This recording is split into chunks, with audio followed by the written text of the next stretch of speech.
Voici la nouveauté de cette année, l'éveil musical pour ces maternelles dans le cadre des TAP, temps d'activité périscolaire. Mais l'autre nouveauté de la rentrée 2016-2017, c'est que ces TAP deviennent payants. Une nouvelle qui fait forcément grincer des dents.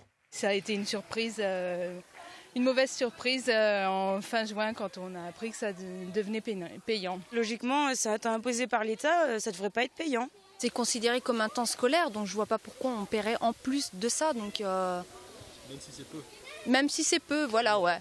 1 € est désormais demandé aux parents. 1 € pour 3 heures d'activité, soit 36 € par an et par enfant. Pour la municipalité de Chantonnay, c'est une goutte d'eau par rapport à ce que coûteraient ces temps d'activité à la commune. Un coût qui, pour cette 3e année de TAP, serait plus élevé que ce qu'avait annoncé le gouvernement. On s'aperçoit que les coûts annoncés au départ, il y a maintenant 2 ans, qui étaient de 150 € par élève, eh bien, sont au-dessus de 200. On va arriver à peut-être au moins 80 000, voire 100 000 € sur l'année scolaire 2016-2017. Et vous pensez que, bien sûr, dans le budget d'une commune, ça pèse, parce que ça, plus autre chose, avec des dotations qui baissent, eh bien...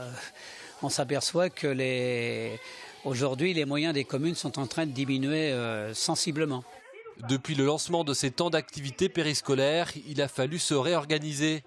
Ce centre de loisirs était vide en semaine. Désormais ouvert 4 jours à raison de 3 heures par jour. Des postes d'animateurs supplémentaires ont dû être créés. L'équipe, on a revu leur fonctionnement, leurs activités, leur planning.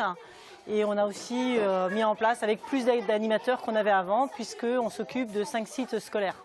Comme Chantonnay, d'autres communes en Vendée ont décidé de faire participer les familles à ces TAP qui, 2 ans après leur création, n'ont pas fini de faire parler d'eux.